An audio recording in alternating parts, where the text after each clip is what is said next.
Bienvenue dans ce podcast dédié aux entrepreneurs et dirigeants de petites entreprises, ainsi qu'à tous ceux qui s'intéressent à leur quotidien et à leurs enjeux. Pourquoi parler des petites entreprises ? Déjà, parce qu'elles représentent 95% des entreprises en France. Ensuite, parce qu'elles font face à des défis spécifiques. Du fait de leur petite taille, elles ont souvent une structure plus fragile et leurs dirigeants sont absorbés par leur quotidien et leur métier et n'ont pas forcément de formation en gestion ou en finance. Ici, nos invités partagent des témoignages, des conseils et des outils concrets pour vous permettre de gagner du temps dans votre apprentissage ou d'éviter certaines erreurs qu'ils ont eux-mêmes commises. Installez-vous, c'est parti. Bienvenue, merci beaucoup d'avoir accepté notre invitation dans ce podcast. Juste, je te rappelle rapidement un peu l'objet de ce podcast et puis après, l'idée, ça serait que tu te présentes. Donc ce podcast, il est destiné aux créateurs d'entreprises ou aux entrepreneurs. Le but, c'est de faire parler justement soit des créateurs, soit des entrepreneurs, pour qu'ils puissent donner des conseils, partager un peu leur expérience pour éviter des déconvenues ou faire gagner du temps en fait à ceux qui les écoutent. Et donc aujourd'hui, on va avoir le plaisir de parler de ta création d'entreprise, puisque tu viens de créer une société. Est-ce que dans un premier temps, tu peux déjà te présenter de manière un peu succincte, mais en nous expliquant quand même d'où tu viens, ce que tu as fait et pourquoi est-ce que tu as eu ce projet de création? Alors déjà, merci de me recevoir. Je suis ravi d'être ici et de parler de mon projet. Donc, je m'appelle Jean-Baptiste, je suis professeur de boxe. Ça fait un petit moment que je travaille sur Paris en tant qu'indépendant. Je travaille pour les clubs, je travaille en particulier auprès des comités d'entreprise. Et comme la plupart des profs, j'ai démarré en associatif. Donc, pour moi, l'étape du dessus, c'était de créer ma propre entreprise, donc mon propre club.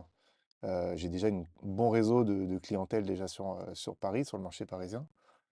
Et une clientèle qui est très, très en demande et cette création de salle, elle répond d'abord à un besoin, de centraliser un petit peu tout le monde parce qu'ils étaient tous un petit peu éparpillés. Un coup je suis dans le 8e, un coup je suis dans le 9e, un coup je suis un peu plus loin dans le 11e. Donc moi j'avais besoin un peu d'un QG pour, centraliser toutes ces belles énergies et voilà, donc là je viens de démarrer, j'ai signé mon bail, j'ai commencé les travaux de ma salle de sport et puis normalement j'envisage une ouverture début janvier. Début Début janvier, OK. 2025. Et alors, donc 2 questions. Déjà, de quel sport il s'agit? Moi, je le sais, mais nos auditeurs ne le savent pas forcément. Alors, ce sera des cours de boxe, des cours de boxe française, de kickboxing et de boxe anglaise. Voilà. Après, ce qu'il faut savoir, c'est que sur le marché parisien que je connais maintenant très très très très bien, il y a boxe, il y a boxe et puis il y a aussi boxe. Et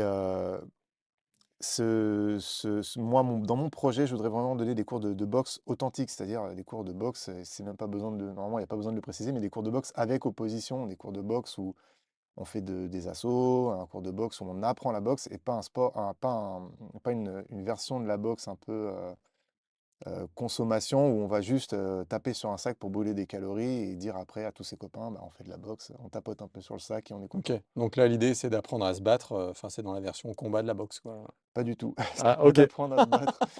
Alors quand on fait de la boxe, on n'apprend pas à se battre, on apprend à faire de la boxe. C'est complètement différent. Se OK. battre et faire de la boxe, c'est deux choses complètement différentes. En boxe, il y a un règlement, il y a un cadre. Il y a un règlement technique qu'il faut respecter. Et moi, en tant qu'entraîneur, je suis censé apprendre la boxe en fonction de ce cadre technique OK. et aussi en fonction du cadre de la salle. C'est-à-dire que mes pratiquants, ils vont pas se frapper fort, ils vont pas. Voilà, il faut que ce soit amené avec beaucoup de pédagogie, beaucoup de bienveillance. Et un truc tout bête hein, qui va te parler, je pense, Sylvain, c'est quelqu'un arrive et me dit, tiens, je vais faire de la boxe, mais je veux pas faire de la boxe où on se tape. OK. Voilà, là, je les reprends, je dis non, non, en boxe, on se tape jamais, on touche. On touche sans être touché. Et là, déjà, il commence à réfléchir. Et déjà, rien que par les éléments de terminologie qu'on va utiliser, on va dédramatiser déjà ce sport, OK. qui est dramatisé à tort, hein, parce que bon, moi, ça fait très très longtemps que je pratique, j'ai pratiqué à haut niveau, j'ai des titres, et pourtant, voilà, j'ai pas le nez cassé, j'ai pas les oreilles en chou-fleur, j'ai pas les arcades pétées. Je pense être encore beau gosse, hein, tu me dis si Ah ouais, si, si, je confirme. toi qui as la chance de me voir. Non, non, voilà, je suis plutôt, la boxe m'a préservé, donc OK. tout le monde peut pratiquer la boxe sans se blesser, enfin, il y a même pas de sujet. En fait, il faut juste que ça soit bien amené par un prof qui ait la méthode pour rassurer les gens, qui ont OK, peur. très clair. Bah, écoute, merci de cette précision et effectivement, je suis pas sûr que ce soit évident, pour tout le monde, même pour moi, donc merci et juste, je reviens aussi sur ce que tu disais en introduction. Donc tu as commencé par être professeur, donc tu étais indépendant et tu travaillais avec plusieurs, structures ou directement avec des Mmh. particuliers, et là, tu es pas obligé d'avoir une entreprise quand tu es comme ça? Il faut, moi je suis toujours, j'interviens toujours pour les salles, mais à titre de micro-entrepreneur. C'est-à-dire que OK, j'ai pas, ma société, je me représente que moi-même, je OK, représente pas ma société. je comprends et donc là, oui, l'étape, en fait, c'était vraiment de créer une structure, une société en tant que telle pour, avoir une activité plus, bah, sédentaire déjà et puis Oui, potentiellement, avec un chiffre d'affaires plus important, enfin plus structuré, quoi. c'est ça et faire OK. grandir mon activité. OK, très clair.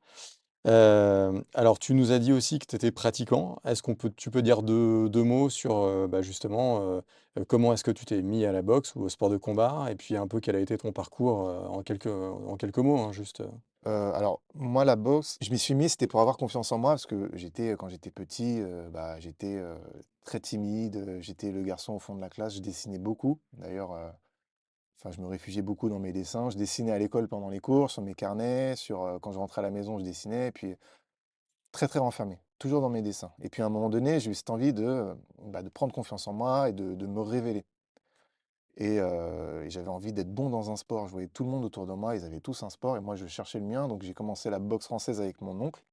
à quel âge à peu près? J'étais en primaire, je crois, à l'époque, donc je devais avoir une dizaine d'années. OK, Et j'ai arrêté en rentrant au collège, OK, et j'ai repris en arrivant à la fac et j'ai repris en club dans une structure associative, donc qui est l'US Ivry, dans le 94. OK, Et c'est là où j'ai fait mes premières armes en tant que compétiteur et aussi en tant que prof, puisque j'ai passé mon diplôme, mon premier diplôme avec eux d'ailleurs. OK, d'accord. Hem, bon, bah, parfait, merci pour ça. Alors maintenant, est-ce que tu peux nous parler un peu plus précisément du coup du projet, de ton nouveau projet en fait, hein, donc celui qui va ouvrir début janvier?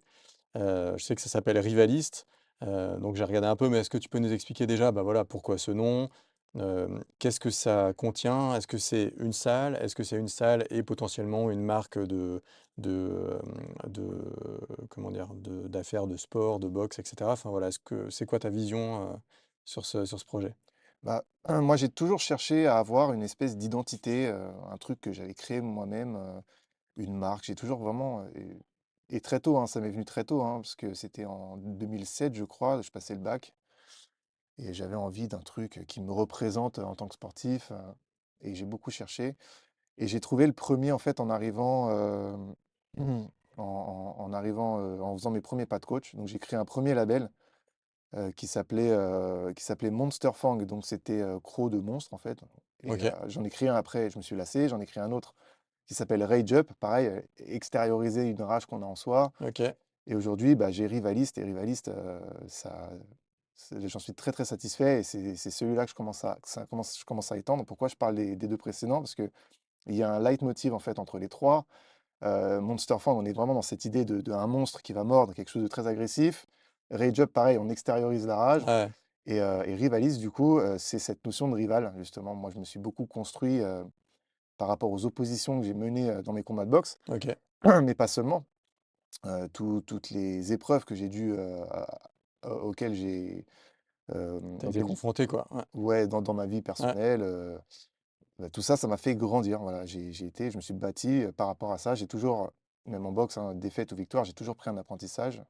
J'ai toujours tiré quelque chose de tout ça qui m'a fait grandir, donc voilà. L'objectif de Rivaliste, c'est vraiment, de mettre en avant l'adversité, voilà. OK. En fait, c'est le côté positif de l'adversité parce que, c'est marrant pour moi, c'était plutôt une notion, pas négative, mais pareil, un peu conflictuelle, OK et ce que je comprends, c'est que pour toi, mais dis-moi si je me trompe, dans la rivalité, justement, tu as découvert des choses sur toi, ça t'a fait progresser, donc tu le vois plutôt de manière positive, en fait, si je résume, ouais. Toujours tirer le bénéfice de ses défaites, de ses victoires, des épreuves qu'on endure, des phases un petit peu down qu'on peut avoir. Il y a toujours un apprentissage à recevoir de ça et c'est vraiment ça que je mets en avant dans ma marque. OK, excellent. Alors du coup, ce projet, en fait, c'est une salle, qui ouvre en janvier. Quel quel type de cours tu veux donner? Quel esprit tu veux donner? Enfin voilà, comment est-ce que tu peux nous décrire un peu ton projet un peu plus concrètement? Alors moi j'ai un credo, c'est excellence et performance. C'est 2 mots que j'utilise depuis que je suis coach en fait. Déjà je trouve qu'ils résonnent bien, ensemble, excellence et performance. Excellence en fait, ça renvoie à la prise en charge, à l'accompagnement, parce qu'aujourd'hui on parle beaucoup de salles premium, mais ces salles premium, à part donner des serviettes, proposer des saunas, Ouais, c'est des plus dans les services voilà, dans les que services, que dans la pas la partie pédagogie cash. des profs Mmh. qui sont eux interchangeables. Et moi, c'est le côté premium de ma salle, ce sera vraiment dans l'accompagnement. Je vais bien recruter mes profs, que ce soit des profs avec qui je m'entends bien et avec qui on a un mindset commun. Et pour pouvoir accompagner les gens avec beaucoup, beaucoup de bienveillance et leur faire prendre conscience de leur potentiel et qu'ils peuvent aussi faire de la boxe. Donc ça, c'est pour l'excellence. Maintenant, la performance, c'est l'accompagnement sur les objectifs. Quand on vient à la boxe, c'est jamais par hasard. Ce que je dis beaucoup à mes élèves, c'est que, la boxe, quand on franchit, le seuil d'une salle de boxe, c'est qu'on a des comptes à régler avec la vie. Mmh. Donc, ça peut être, je sais pas, des restes, un environnement parental, tumultueux, ça peut être une rupture amoureuse, ça peut être enfin, tout un tas de trucs. Et quand tu te renseignes bien sur le passif de certains sportifs de haut niveau qui ont fait beaucoup de combats, tu te rends compte que, ah ouais, ils sont passés par ça. Donc il y a ce genre de, il y a ce genre de, comment dire? Ouais, de profil ou comment dire? D'impulsion pour venir chez toi? Voilà, qui donnent des objectifs et puis Ouais, il y en a d'autres qui veulent aussi perdre du poids, avoir confiance en eux, des ouais, trucs un OK. peu plus modestes. Donc tout le monde a des objectifs propres, On en a OK, tous et voilà, moi, l'excellence, je vous aide à aller vers la performance, OK, à répondre à vos attentes et l'accomplissement de tous les objectifs, quels qu'ils soient. OK. Hem, ouais, super et donc alors, on va pareil, hein, on va creuser un petit peu, différents aspects de ton projet. Donc ta salle, elle ouvre en janvier, ce qui veut dire que là, tu as créé ta structure certainement, tu as trouvé un local, mais tu as pas encore, lancé les premiers cours, j'imagine. Tu en es où en fait dans ce déroulé? Qu'est-ce qui te reste, enfin déjà, quelles sont les étapes que tu as dû faire pour en arriver là? Et puis qu'est-ce qui te reste, à accomplir pour vraiment lancer l'activité? Alors là, j'ai signé mon bail, j'ai mon local, la société, elle est évidemment créée, le prêt bancaire, il est contracté. Les investisseurs, j'ai tout. Tout roule et j'ai la chance d'avoir une équipe avec moi d'entrepreneurs qui s'occupent de réaliser des vestiaires et des douches. Ah OK? C'était ce qui manquait dans le local, en fait. Donc là, ils sont en train de s'en occuper et ils avancent à une vitesse, c'est hallucinant. On m'a toujours mis en garde, attention, ils prennent leur temps. Mais là, je suis passé par un super professionnel. D'ailleurs, Franck Mougenot, s'il écoute ce podcast, je lui fais une petite dédicace. C'est vraiment du très bon travail. C'est de très bonnes équipes et j'ai bon espoir de finir mes travaux dans les temps. Et l'exploitation devrait démarrer normalement le 6 janvier. 6 janvier, OK. Et donc, avant ça, tu as défini ton concept, tu as dû déposer une marque. Alors je sais, hein, que tu avais déposé, enfin je le sais parce que je l'ai vu sur les réseaux, que tu avais déjà déposé Rivaliste il y a quelque temps. Oui. Heu, mais du coup, voilà, comment dire? Quelles sont les étapes que tu as dû faire pour, te retrouver dans cette position? Donc tu as dû créer une entreprise, tu as dû, te demander où tu allais t'installer et cetera. Est-ce que tu peux nous expliquer un peu justement comment tu as procédé, quoi? Donc après de l'idée en disant: «Bah OK, je vais créer, une vraie structure, quelque chose d'un peu plus, structuré en fait que ce que je faisais avant». Voilà, qu'est-ce que tu as dû faire en fait comme type d'étape? Donc dépôt du nom, création de la société, étude de marché peut-être? Qu'est-ce Dans que quel ordre? ouais, Waouh, c'est compliqué. Il y a eu beaucoup, beaucoup d'étapes. Il y en a beaucoup qui se sont chevauchées. ouais, Mais en fait, j'ai commencé à un moment donné, je me rappelle, moi je me déplace sur Paris en trottinette, j'entrais du boulot et je passe devant, en rentrant chez moi, je passe devant un local et là je me dis, mais bon, bah, je vais prendre les infos. Et puis là, je commence à prendre les infos. Et là, tout le process s'est mis en place. J'ai commencé à visiter plein de locaux. Je me suis renseigné sur la création de société. On m'a aidé, on m'a accompagné, bien ouais, évidemment. J'ai la chance d'avoir dans mon réseau d'élèves bah, beaucoup d'entrepreneurs qui s'y connaissent et qui m'ont accompagné OK, sur la création de la société, sur le dépôt de la marque, sur la réalisation du business plan, sur le plan de financement. OK, Le donc seul tout truc, ça, tu as fait business plan et plan de financement en fait? C'est des gens qui t'ont aidé à le faire, oui, oui, oui. OK, Oui, oui. Après le plan de financement, au bout d'un moment, je suis passé par un comptable parce que la banque avait des exigences, les organismes de financement avaient des exigences, ils voulaient un truc vraiment ultra carré, donc j'ai payé un comptable pour me faire un truc, mais vraiment tout lisse. OK, OK et étude de marché, tu as fait sur, par exemple, valider l'emplacement, tu vois? Comment est-ce que tu as décidé que cet emplacement-là était bien en fait? C'était quoi tes critères? Alors l'étude de marché, par contre, je l'ai faite tout seul, Ouais, vraiment. J'ai mobilisé les gens sur mes réseaux sociaux, sur, mon réseau personnel, puis mon réseau un petit peu plus large, mes élèves. Donc j'ai mobilisé un petit peu tout le monde. Je leur ai demandé ce qu'ils attendaient d'une salle de sport, leur budget, leur âge, leur habitude de pratique. Donc de là, j'ai commencé à avoir, tout un tas de données que j'ai commencé à organiser, pour pouvoir établir une belle zone de chalandise et après, j'ai décidé de m'installer en fait, du côté de Clichy, entre Clichy et le parc Monceau. Voilà, c'était vraiment, l'endroit dans lequel je voulais vraiment m'implanter pour récupérer un maximum de monde, OK. puisque toute ma clientèle est quasiment là. Ouais, c'est ça, en fait, tu t'es adapté à l'endroit où étaient tes clients, actuels ou potentiels, du coup, OK. Voilà et agir un peu comme un aimant et ramener, toutes ces personnes-là à pratiquer dans ma salle. Qu'est-ce qui t'a posé le plus de difficultés, en fait, dans cette phase? Parce que souvent, quand on gère ou qu'on crée une petite entreprise, on a un savoir-faire métier. Toi, en l'occurrence, c'est les sports de combat et le fait d'être, professeur. Est-ce que tu avais des notions financières, par exemple? Est-ce que c'est des trucs qui ont été compliqués pour toi? Voilà, qu'est-ce qui t'a, le plus mis en difficulté, quoi? Les notions alors tout m'a mis en difficulté. On va être honnête, hein, moi je suis un petit prof de sport, je sais donner un cours de sport, je sais bien boxer, mais par contre, voilà, quand on me parle de plan de financement, déjà c'est du chinois, études de marché, les BITDA, tout ça, enfin c'est des notions que je connais absolument pas OK, et du coup j'ai délégué. J'ai délégué, un peu ces parties-là, quand j'avais un bail, bah, je le donnais à tel élève qui puisse jeter un petit œil. Quand j'avais un business plan, un plan de trésorerie à faire, je le donnais à tel élève pour qu'il me regarde un petit peu. Et il y en a beaucoup qui ont donné beaucoup, beaucoup de leur temps, hein. C'est des gens qui sont très, très occupés et je les remercie vraiment, je les remercie vraiment pour ça. Ils m'ont bien aidé et donc ça, c'est le côté positif, c'est d'être bien entouré, d'avoir à proximité dans les élèves des gens qui s'y connaissent OK, et qui sont disponibles et carrément opérationnels pour m'aider.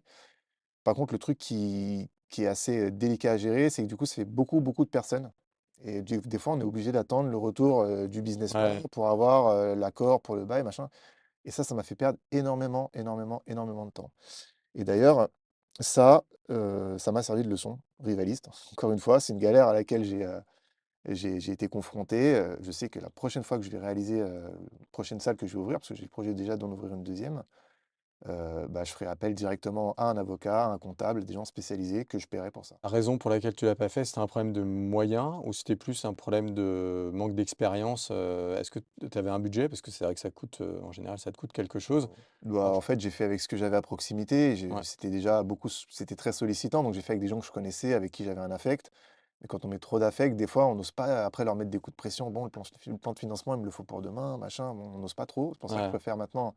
OK. Prochaine fois, je me redirigerai directement vers les professionnels. Mais là, en fait, j'ai voulu mobiliser un petit peu tout le monde. Mes élèves, je suis très proche de mes élèves, hein, je les apprécie tous, hein, et ça leur faisait aussi plaisir de m'aider. Donc c'est pour ça que je voulais un peu mobiliser tout le monde, mais voilà, c'est compliqué après pour coordonner tout ça et ça m'a rajouté un autre type de travail qui était l'organisation des associés, OK. donc là, ouais, la prochaine fois, il y a le comptable, il y a l'avocate et je donne tout et ça va tout seul. Ouais, je comprends. Mais en plus, c'est vrai que c'est difficile de mélanger les genres, quoi. Autant, pour une étude de marché, je pense qu'ils sont super bien placés, mais c'est vrai que pour des choses qui nécessitent un délai, un niveau de qualité, ça je vois pourquoi c'est difficile, en fait, de relancer quelqu'un qui t'aide, gracieusement pour faire un truc, c'est Ouais, ouais, ils ont ah, pris, et c'est des gens ah, très occupés, hein, ah bah, c'est ils m'ont génial vachement aidé. que tu aies pu faire ça avec des connaissances, donc là, maintenant, on va plus parler, on va essayer de se projeter un peu sur ton projet. Hem, Nous, tu sais, on prend toujours un axe un peu, financier ou économique, quand on dans ce podcast, en fait, hein, c'est l'idée. Tout en essayant de rester hyper simple et hyper accessible, pas de notions compliquées, mais vraiment des choses concrètes, quoi. Là, donc, est-ce que tu as dans ton business plan déjà, est-ce que ton business plan correspond vraiment à ce que à tes objectifs sur ton activité? Ou est-ce que, heu, tu vois, est-ce que tu arrives à faire un lien entre, ce que tu attends de l'exploitation de ta structure et le business plan qui a été remis pour obtenir un prêt, qui souvent est quand même hyper favorable, ce qui est normal, hein, tu vas pas tu te montres sous le meilleur jour pour obtenir un financement. Voilà, est-ce que pour toi, c'est un outil de gestion, en gros, ce business plan et c'est des vrais objectifs? Ou est-ce que c'était plus un truc administratif et tu redémarres d'une page blanche maintenant, quoi? Non, évidemment, ça va être mon journal de bord, il va falloir que je m'y tienne. Ouais, Je sais à quel moment j'atteins mon point d'équilibre, je sais à quel moment, j'arrive à me verser un salaire, je sais à quel moment je peux recruter, je sais à quel moment je vais faire du dividende. OK, Donc ça, je sais, j'ai des orientations là-dessus. Je vais essayer de m'y tenir. Heu, voilà, après on va voir, je sais qu'il y aura certainement des écarts. Après quand j'ai réalisé mon business plan, vraiment toutes les charges, je les ai exagérées. C'est-à-dire que j'ai pas compté hors taxe, hein, j'ai compté TTC, toutes les charges déjà. Je les OK, ai même parfois doublées quand il s'agissait de l'électricité, quand il s'agissait de l'eau, j'ai tout doublé pour être, OK, vraiment tranquille. Et j'ai pour ce qui est des rentrées d'argent, j'ai compté, bah, l'abonnement que je vendrais le plus. J'ai pas OK, compté les cours enfants, j'ai pas compté les cours seniors, j'ai pas compté les cours individuels, j'ai pas compté les locations de salles, j'ai pas compté les team building, les événements, j'ai pas compté tout ça. J'ai compté vraiment un seul truc et malgré tout, c'est viable. Donc d'accord, à OK. partir de là, on se dit: «Allez go, on y va». Ton modèle économique, en gros, comment ça marche? Qu'est-ce qui fait que tu vas faire beaucoup mieux que ton business plan ou moins bien? Alors évidemment, c'est le nombre de personnes qui sont dans la salle, mais est-ce que, bah, voilà, tu parlais de différentes formules, le point clé ou ce sur quoi tu as un petit levier, si jamais tu vois que tu es un peu en dessous, c'est quoi? C'est d'avoir juste plus de monde, de plutôt plus vendre, un pack qui va être, un peu plus cher parce que, plus quali? C'est quoi en fait tes leviers pour ton activité, quoi? Là déjà, je me laisse une phase un peu de rodage jusqu'à la rentrée prochaine. Donc là, l'ouverture, elle se fait en fait, il y a dans une salle de sport, il y a 2 rentrées qu'il faut pas louper. C'est janvier, après les fêtes, quand il y a les bonnes résolutions et c'est septembre, quand on revient de vacances. Ouais. Ça, c'est les 2 rentrées et moi, je voulais pas ouvrir, je sais pas, au mois de juin, au mois de mai, pour moi, Ouais, bah, c'était ouais, ouais, catastrophique ouais, OK, et donc du coup, je me suis dit: «Allez, de janvier à septembre 2025, je me laisse une période de rodage, je vois comment ça prend», en sachant que j'ai déjà entre 30 et 50 personnes qui vont me suivre. OK, Donc je suis quasiment sûr d'avoir entre 30 et 50 personnes dès le premier mois. Et de là, en septembre, je ferai un point, je verrai est-ce que j'ai vraiment atteint cet objectif-là? Comment vont les finances? Est-ce que j'ai rien sous-estimé? Est-ce que voilà, est-ce que je recrute? Et pourquoi pas augmenter les tarifs? OK. Ta salle, elle a une taille, qui est définie. J'imagine que c'est pas une énorme salle non plus. Est-ce que tu sais déjà quel est le nombre de personnes maximum, soutenable, tu vois? Pour qu'il y ait encore le niveau de qualité que tu veux? Est-ce que tu t'es fixé un max de nombre d'abonnés? Alors c'est soit, je sais pas comment tu vas présenter tes forfaits, soit par soir, soit par jour, soit par type de cours, mais est-ce que déjà tu as fixé une sorte de seuil, max Ouais, pour, ouais. ouais, ouais, tout à fait, donc je peux accueillir 200 personnes. OK, Je peux avoir 200 membres, OK, voilà, inscrits, 200 membres. J'ai décidé pour la première année, hein, je sais pas, ça se trouve ça va partir, et c'est possible, hein, vu le quartier où je suis implanté, je peux avoir beaucoup, beaucoup, beaucoup de succès tout de suite et j'ai déjà d'ailleurs des demandes, hein, des gens que je connais pas qui m'envoient des messages sur Instagram, «On s'inscrit quand?» Donc très content. Hem, je pense sur cette période de rodage, peut-être que j'aurai 100 membres, en tout cas ça sera limité à 100 membres. J'en OK, prendrai pas un de plus avant le point que je ferai en septembre pour d'accord, pouvoir voir si je recrute, si je rouvre des créneaux. OK. Donc voilà, j'ai 100 un cap max de 100 personnes qui peut monter à 200. OK, mais tu veux d'abord te donner cette période de test pour voir Ouais, comment ça se passe, quoi? ouais, une petite période de rodage pour voir OK, comment sont les gens, que le profil de la clientèle du quartier, parce que ceux que je vais ramener, ils me connaissent déjà, je les connais, mais dans ce quartier-là, peut-être que j'ai capté plus des gens qui sont loisirs, moins dans un délire de faire des compétitions, d'apprendre la boxe, plus dans un délire consommation. Dans ce cas-là, je vais devoir rajouter peut-être plus de circuits training, plus de cours orientés fitness et boxe sans opposition, que de cours de boxe, boxe. OK. Tu parlais de compétition. On va pouvoir être dans ton club et faire des compétitions. J'imagine il faut que tu sois enregistré, auprès de la Fédération française de boxe ou de d'institutions comme ça. Donc c'est le cas, en fait. Tu vas aussi proposer une sorte de parcours compète, quoi? Alors oui, oui, ça c'est un des premiers trucs que je faisais, que je voulais faire en créant cette salle, c'était de m'affilier à la Fédération française de savate. OK. Pour moi, c'est très symbolique parce que, quand on reprend mon parcours, ça fait, je crois, entre 12 et 15 ans que je suis licencié, à la fédé.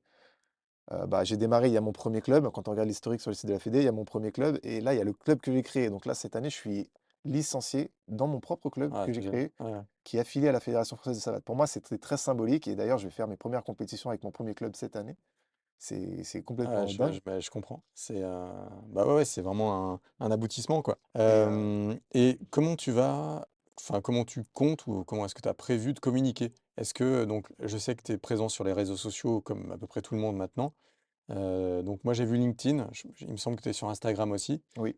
Hem, voilà, est-ce que tu vas faire du street marketing, distribuer un peu des flyers aux gens du quartier, mettre des choses dans les restos? C'est quoi ton comment est-ce que tu comptes te faire connaître en fait? Alors, dans mon étude de marché, en fait, j'ai demandé, à tous mes followers sur Instagram.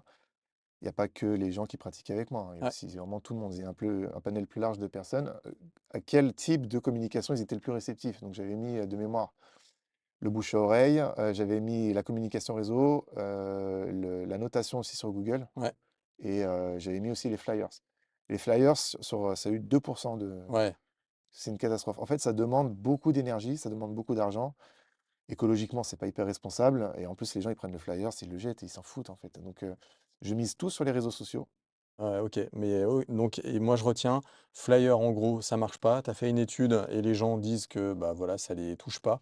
Donc tu as vraiment axé tout sur, les réseaux sociaux et la communication auprès de ta communauté, quoi. Et le bouche à oreille. Et Alors bouche à ça, oreille. c'était un truc qui, mange pas de pain Mais et c'est un des plus efficaces, et vraiment. comment tu maîtrises ou parce que bouche à oreille, ça se fait un peu malgré toi, non? Ou alors, tu t'es dit: «Il faut que je» c'est rappeler aux gens d'en parler autour d'eux? Comment tu Même maîtrises pas, de ouais, même pas rien en besoin. fait? Les gens, en fait, Ouais, ça se fait tout seul. ils sont assez contents de et je touche du bois, j'espère que ça va durer, mais ils sont très contents de ce que je leur propose Ouais, et ils sont très contents de ce que je leur propose et tout naturellement, ils en parlent et assez souvent en cours, ils ramènent le collègue, ils ramènent l'ami, ils ramènent ouais, la famille et bah, pourvu que ça dure, tant qu'ils sont satisfaits, ils en parlent forcément. ouais, OK. Donc en fait, dans ton plan, tu parti du principe que même sans rien faire, juste par le bouche à oreille, déjà, tu aurais une sorte de marketing qui va se faire tout seul, quoi.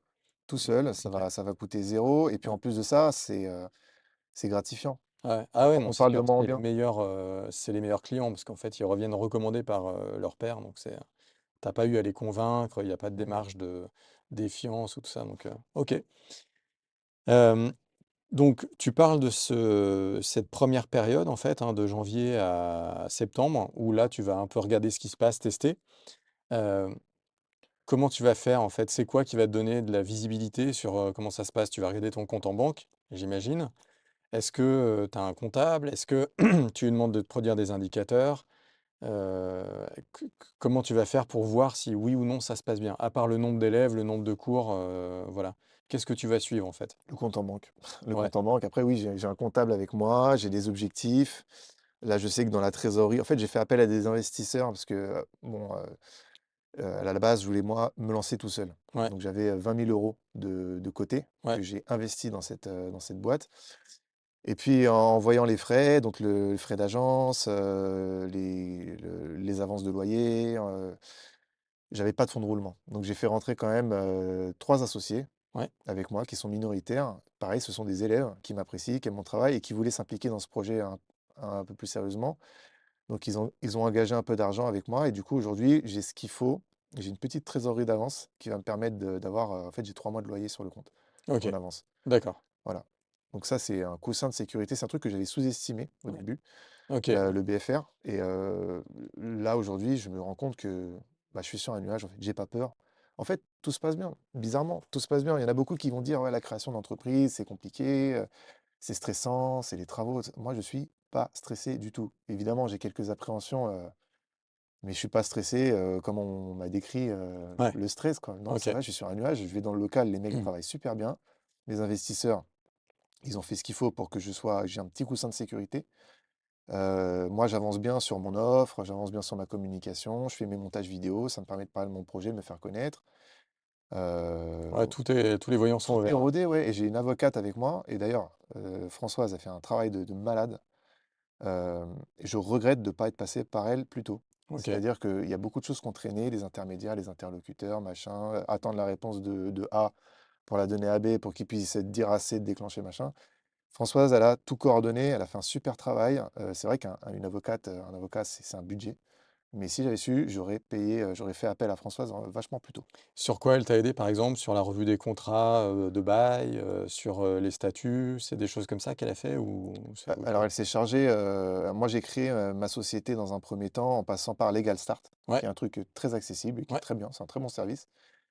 Un peu à la hâte parce que je m'étais positionné sur un local et il fallait vite, Fallait créer une claquer ça structure. voilà, Ouais. fallait la structure juridique, il fallait tout. Donc je l'ai fait un peu vite et c'est là que je me suis rendu compte, je fais: «Ah ouais merde, j'ai pas de fonds de roulement». Donc il a fallu faire monter des associés au capital. Donc là, c'est encore, Ah ouais, donc tu l'as fait après, du coup, tu as dû, modifier, c'est ça, les statuts sont ouais. en cours de modification. Là, on attend le retour d'un banquier. Donc voilà, ma seule source de stress en ce moment, c'est le banquier qui doit payer mes entrepreneurs travaux. Ils sont tellement rapides les gars que même le banquier, il suit pas, donc ça devrait arriver. Mais voilà, Françoise, elle est là pour lui mettre les coups de pression. Elle m'a aidé à négocier le bail. D'ailleurs, elle m'a retiré les 10 000 € que j'ai de côté, là, c'est grâce à elle, parce que ça, normalement, ça va en caution. Ouais. Ça va en Ouais, caution ouais. bancaire. Enfin, ça va en caution. En tout cas, le bailleur le En dépôt demandait. de garantie. C'est un Ouais. dépôt de garantie, Ouais, ouais, c'est ça. GAPD. Ouais, Et il nous a fait sauter la GAPD, du coup, grâce à Françoise qui a qui a négocié. oh, Ah ouais, ouais, bien donc c'est négocié énorme. comme il faut. Et c'est énorme. Du coup, je pars vraiment avec des ailes. Et qu'est-ce qu'elle a fait d'autre? Et puis un super soutien. Ouais. Vraiment, elle me coach grave. Ton prêt, est-ce que tu as eu du mal à l'obtenir ou ça s'est passé facilement? Alors, le crédit bancaire, j'ai eu une première expérience avec un local sur lequel je m'étais positionné, le local dont je t'ai parlé là juste avant, c'était Ouais, à Clichy. Et quand j'ai visité ce local, donc c'est un local qui a été préempté par la mairie. OK. C'est le premier local que j'ai visité en fait. Donc quand je t'en ai parlé là, je suis passé devant trottinette, je me suis positionné dessus, on me l'a fait visiter et je regarde le local et dégueulasse, hein. Mais le truc, il y a des fuites partout, dégueulasse, faut juste tout refaire. Mais coup de cœur quand même, parce que j'ai réussi à me projeter. Là, j'ai mes sacs, là, j'ai mon ring, là, j'ai mes vestiaires et c'est nickel. Vraiment, OK. gros potentiel dans ce local. Par contre, 300 000 € d'investissement. C'est Ah ouais, énorme. OK, ouais, c'est plus le même projet, ouais. C'est énorme. Il y avait 90 000 € de fonds de commerce à racheter, qui n'étaient même pas justifiés en plus, parce que ça faisait 10 ans que le mec était parti, donc il n'y a plus de clientèle, il n'y a plus de matériel, le local il est dégueulasse. Le bailleur, le bailleur m'avait accordé une franchise de loyer d'un an et demi, OK. parce que lui, ce qu'il voulait, c'était juste quelqu'un pour refaire tout Ouais, le en logis. fait, il voulait se ouais, normal, il voulait se faire payer le ravalement, on va dire, C'est ça, et la du local. mairie, elle me relançait, pour pas dire, assez sèchement, faut signer, faut nous acheter le fonds de commerce vite, vite, parce que, sinon on fait visiter quelqu'un d'autre». Mais en fait, eux, ils voulaient juste se débarrasser de ce fonds de commerce qui leur servait à rien et qu'ils avaient sur les bras depuis 10 ans. Ouais, je comprends. Donc voilà, j'étais un petit peu dans un truc assez malsain et j'avais quand même demandé au banquier, voilà, j'avais demandé un prêt de 200 000 € plus, évidemment le fonds de commerce à racheter. Et là, en lisant les lignes, de l'acte de cession de fonds de commerce et tout ça, ils se sont dit: «Ah ouais, c'est compliqué». En plus, il y a un nantissement sur le fonds de commerce qui fait que, si en cas de galère, bah, c'est la mairie qui a remboursé le fonds de commerce avant Ah, la c'est banque. avant la banque. Ah ouais, OK, parce que j'allais dire un nantissement par la banque, ça c'est classique, Oui, mais oui, s'il y a un nantissement, déjà sur le fonds de commerce. senior, ouais, voilà, c'est compliqué. Donc voilà, ils se sont un peu, écartés, alors que j'avais le soutien en plus de plusieurs organismes qui aident les entrepreneurs. Ça, on en parlera peut-être plus tard, mais j'ai été parrainé par France Active Garantie, dans l'obtention du prêt, ouais. Donc j'ai pas eu de souci avec le prêt, OK, ouais, si ce n'est là où ils ont vu le loup.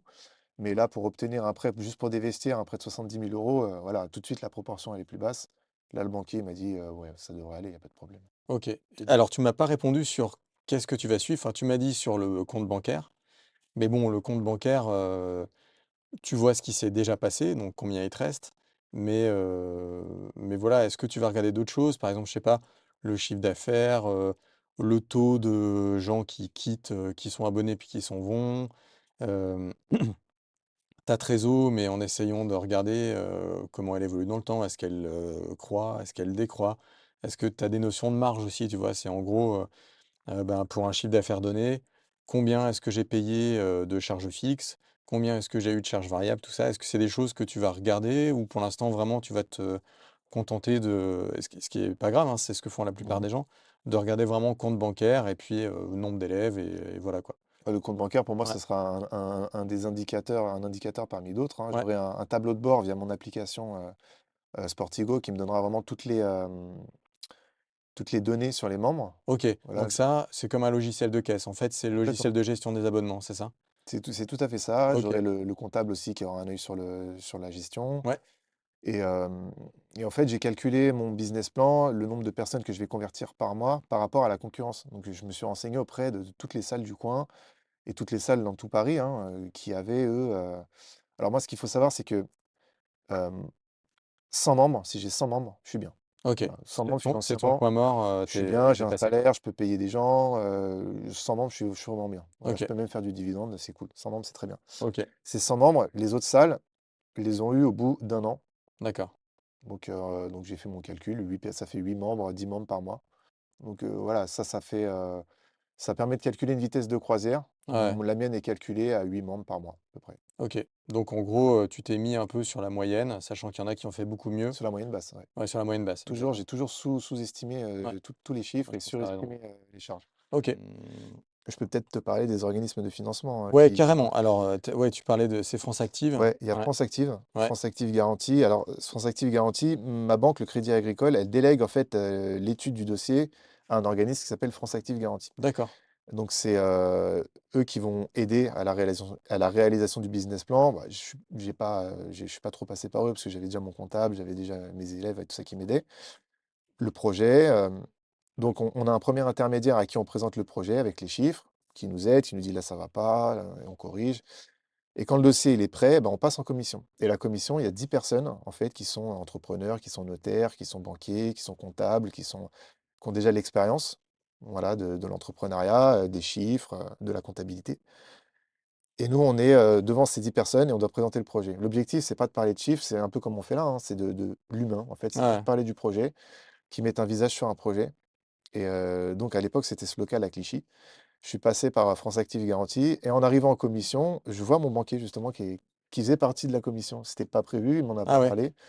Et lui, il a découvert que j'allais passer, je crois, quelques heures avant. J'ai fait comme si je ne le connaissais pas, mais je pense qu'au bout d'un moment, voilà, les gens l'ont compris. De toute façon, il n'y avait rien à cacher. Tout le monde a été conquis par le projet. Ça m'a donné une énergie incroyable. Quand les gens, alors, je présente mon projet, hein, vraiment, et quelques questions et tout ça ensuite. Je sors de la salle, ils délibèrent, ça dure 10 minutes, et je reviens, et là, ils annoncent que mon projet est parrainé. Donc j'ai obtenu un prêt d'honneur déjà de 10 000 € OK. à rembourser sur, je sais plus, mais je crois que c'est sur 6 ans. Donc c'est pas mal, hein, ça Ouais. fait un C'est un apport. prêt c'est un prêt perso, C'est c'est-à-dire un que prêt toi perso voilà, c'est ça. qu'il faut Donc tu injecter peux dans la voilà, boîte. c'est ça. Mais c'est toi qui es prélevé, Ouais. qui dois les rembourser. Et j'ai eu leurs félicitations. Ils m'ont dit, «Le projet, vous avez une capacité à convaincre qui est bien, monsieur Chartier, il faut continuer». Un peu comme le conseil de classe quand on a les félicitations, Ouais. on est très content. On voit Ah tous bah, ces oui. gens en costard avec des lunettes, qui font peur d'ailleurs quand on passe devant, on a un peu le trac. Ouais. Ils sont impressionnants, hein, et puis après là, ils tombent un peu les masques, ils disent: «Ouais, c'est très bien, on vous accompagne, il y a pas de problème». Ouais, donc tu as pas juste été validé, quoi. Ils t'ont félicité, tu sens que c'était vraiment un bon dossier, quoi. Voilà, et Ouais. ça m'a donné de la force, ouais. Et puis après, finalement, leur parrainage, il s'est effacé un petit peu avec le retrait de la banque. Ouais. Mais là, je vais repasser devant le même organisme de financement pour mon projet, mon nouveau projet dans ma nouvelle salle. D'accord, donc là, potentiellement, tu pourrais avoir à nouveau enfin, tu t'as pas, du coup, bénéficié du premier prêt, mais tu pourrais l'avoir pour ton nouveau projet, quoi. Oui, oui, en fait, c'était, France Active Garantie, c'est la commission du 92, donc je suis OK. obligé de changer de commission, hein. C'est pas Ils n'ont pas transféré l'accord, Ah ouais. d'une commission à une autre, donc je suis OK. obligé de repasser. D'accord, d'accord. Mais OK. voilà, pareil avec l'accord du banquier, avec le soutien et tout, il m'a dit le banquier: «Bon, ça devrait bien se passer, il y a pas de Ouais. problème». Bon, ouais, je pense que le fait, en plus, que c'est déjà été validé, Et sur une autre zone. c'est un projet qui va être moins coûteux, hein. Quand me suis présenté à France Active, dans le 92, Ouais, tu étais sur la version 300 000 ah, €, la version 300 000 balles, ouais, ouais, là ouais, je suis sur la version, OK. 70 000 €. Donc non seulement je peux avoir un prêt d'honneur qui va être plus large, plus gros, Mmh. donc de 10 000, je peux prétendre à 20 000 voire 25 000, donc c'est pas mal, hein. Ouais, ouais. Et en plus avoir une garantie. Donc ce qu'ils proposent, et ça c'est le deuxième intérêt de passer par ces organismes de financement-là, et ce qu'ils proposent, c'est une garantie bancaire. C'est-à-dire que si jamais je suis amené à déposer le bilan, ils se chargent de rembourser le crédit à ma place. OK, donc ça facilite l'obtention, du crédit, j'imagine, puisque le risque est plus porté par, Crédit C'est Agricole, quoi. ça. OK, et il y a d'autres organismes que tu as utilisés ou c'est principalement, Il y a la Frontactive? BPI aussi, mais Ouais, la BPI, ils sont plus en lien avec la banque. Mon banquier, quand il m'a fait l'offre de prêt, il y avait une garantie BPI ouais, aussi OK, qui ouais, coûte, c'est ça. je sais plus, mais je crois que c'est 10 du prêt. Donc si voilà, on paye 10 du prêt et on a une garantie BPI. Donc si jamais la boîte se casse la gueule, c'est BPI qui rembourse. Écoute, super clair. Est-ce que, tu aurais donc là, c'est un peu la dernière partie, s'il y a des choses que tu veux dire, hein, et que je t'ai pas demandé, faut pas hésiter, hein, des choses que tu voudrais partager avec ceux qui créent, je pense que déjà sur le plan de la motivation, des raisons pour lesquelles tu as créé ta structure, enfin voilà, à mon avis, il y a plein, plein de choses à retenir, en tout cas pour ceux qui se lancent. Mmh. Hem Voilà, moi, c'est justement quels sont tes conseils pour les autres? Alors j'en ai retenu pas mal. Heu, Déjà, comme tu l'as dit, en fait, tu as énormément été aidé par tes élèves, tu as mis de l'affect aussi, dans cette partie-là, du projet. J'ai l'impression que ce que tu conseilles, c'est quand même de prendre des professionnels, ce qui te permet d'avoir un détachement et puis aussi de Mmh. pouvoir un peu les relancer, tu vois, sans avoir cette espèce de culpabilité de relancer quelqu'un qui t'aide, voilà. J'ai noté aussi, bah, voilà, le fait de passer par, un avocat ou une avocate pour, les différentes démarches, ça t'a beaucoup apporté. Est-ce que tu as d'autres conseils auxquels tu penses comme ça, des choses que tu ferais différemment, à part ces 2 là, dans ton pour ceux qui se lancent? Je pense qu'il y a toujours une part d'incertitude quand on se lance dans un projet comme ça. C'est vrai que pour moi, ça a été peut-être une hérésie de se jeter sur ce local à Clichy, par exemple. En fait, ils voulaient, c'est un process le fait de préempter, en fait, des fonds de commerce, ça leur permet de contrôler les commerces qui s'ouvrent Ouais, et du coup, ils ont un fonds de commerce sur les bras et ils veulent s'en débarrasser. Donc moi, je suis arrivé avec mon projet de salle de boxe un peu premium. La dame était très contente. et ça correspondait à ce qu'ils voulaient mettre dans le quartier, en fait, Ah c'est ouais, ça, hein? Mmh. mais du coup, je passais par tout un process, c'est passé merde, en conseil municipal pour Ouais, que ça soit voté, ça a été voté. J'ai été reçu par le maire adjoint, enfin, c'est des trucs qui mettent en valeur et je me suis fait un petit peu leurrer par ça. Je me suis dit: «Mais voilà, j'étais un petit peu emporté par toute cette euphorie, ouais, de voilà, et puis des gens positifs autour de toi en disant: mais «Bah, oui, c'est c'est très super». cool, Ouais, exactement. super». Ça fait un peu penser au management un peu malsain à l'américaine. «Ouais, c'est bien ce que tu fais, machin. Vas-y, il y a une soirée pizza, mais reste un petit peu plus tard pour bosser». Enfin, c'est le genre de truc un peu malsain et voilà, je me suis fait leurrer Ouais, et j'aurais dû peut-être faire preuve à ce moment-là d'un peu plus de recul. Donc il faut pas se précipiter, vraiment. ouais, Si j'ai un conseil à donner, c'est ne pas se précipiter, bien préparer son projet, avoir de la conviction, et quand on est convaincu soi-même, on est convaincant. Là, j'ai pas de mal à parler de mon projet, de le défendre. Je connais à peu près tous les tenants et les aboutissants de mon projet. Je peux le projeter, vous dire ce que je vais faire dans un an, dans 2 ans, 3 ans, sous réserve que ça se passe comme prévu, évidemment. Mais voilà, je pense que je suis armé et la boxe m'a beaucoup aidé pour ça. je sais pas ce que tu en penses, mais pour moi, il faut quand même toujours un peu aller chercher aussi un point de vue, externe, un peu plus dur sur ce qu'on fait. Pas forcément pour l'écouter ou pour être déprimé, mais au moins pour l'avoir entendu, quoi. Ouais, Complètement, ouais, ouais, ça c'est le regret, hein, que j'ai aussi, c'est de pas avoir écouté les voix, un peu, dissidentes qui me disaient, «Ouais, attention, c'est risqué, attention» et moi j'étais là, j'étais porté par mon projet, je fais: «Mais non, ça va le faire».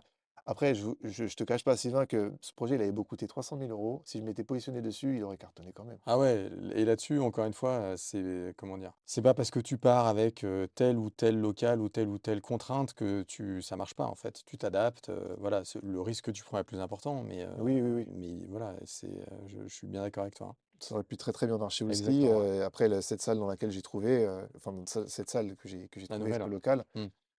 est bien. On va dire, c'est un échauffement. Moi, après, j'ai Ouais. des projets plus grands, Oui, oui, je évidemment. comprends. Je vois que tu as déjà la vision, un peu plus long terme. Et alors du coup, si on se projette, donc tu as dit ouvrir une nouvelle salle, je vois que tu as des vêtements qui portent ta marque, c'est un aspect aussi dont on n'a pas parlé. Mmh. C'est quoi l'évolution pour toi, si tout se passe bien, ce qui va être le cas? Qu'est-ce que tu veux faire? Tu veux ouvrir une franchise? Tu veux t'installer dans plein d'endroits? Ou alors au contraire, tu dis: «Bah non, je vais m'arrêter à 2 salles parce qu'en fait, je peux pas me diviser en 50 et du coup, je veux quand même un truc qui garde une taille, où je peux mettre ma personne un peu partout». Est-ce que tu veux aussi développer ta marque, de vêtements de boxe ou de sport de combat? Voilà, c'est quoi les étapes pour toi, idéales, quoi? Bah, c'est des projets qui sont un peu liés, développer la marque de vêtements. En fait, j'ai toujours voulu avoir une marque de vêtements, donc c'est un projet un petit peu, hem, Ouais, en heu, parallèle, quoi. ouais, un projet parallèle. Les 2 sont liés, donc au fur et à mesure que mon projet de salle grandira, je pense que la marque va s'étoffer, va grandir aussi avec la salle. Voilà, après moi j'ai un projet d'ouvrir une deuxième salle, en dehors de Paris. Voilà, OK, j'ai décidé d'ouvrir en dehors de Paris, et peut-être pas en France. OK. Dernière question. Nous, on a accès à des gens qui connaissent bien l'économie, qui savent aussi bien l'expliquer. Est-ce qu'il y a des choses, des notions, sur lesquelles toi, tu aurais besoin d'un approfondissement? Là, tu as découvert plein de trucs, hein, comment on fait un business plan, des Mmh. statuts, et cetera. Hem, Tu vois, voilà, est-ce que tu as besoin de comprendre certaines choses? Je sais pas, l'impact de l'inflation, comment vont évoluer les taux d'intérêt ou, enfin n'importe quoi. S'il y a des choses qui t'intéressent, juste parce que ça t'intéresse toi, ça intéressera d'autres personnes, et à ce moment-là, nous, on déclenchera justement un podcast spécifique avec, bah, des gens qui connaissent ce genre de trucs, quoi. Alors moi, les préoccupations que j'ai en ce moment, c'est la flat tax. Ouais, Euh, sur la revente des parts, c'est ça que tu veux oui, dire? c'est ça, ouais. Ouais, Et il y en avait une, c'est l'inflation aussi, l'impact de l'inflation, ouais. OK, C'est les deux. D'ailleurs, on l'a noté l'inflation dans le business plan là, avec mon élève. ouais, On l'avait bien indiqué parce que c'était, je pense, pour lui très important. Moi, je l'aurais pas mis parce que c'est pas un truc qui me vient à l'esprit tout de ouais, suite. Donc, ce serait bien que l'impact de l'inflation, voilà, ça sera un petit peu, ça soit une information plus accessible. OK. Alors pour ton info, si tu vas sur le site de la Banque de France, mais c'est pas, tu tapes Banque de France et inflation et ils te mettent les prévisions d'inflation. Donc déjà, tu as des choses qui sont disponibles publiquement en fait, hein, sur leur D'accord. site.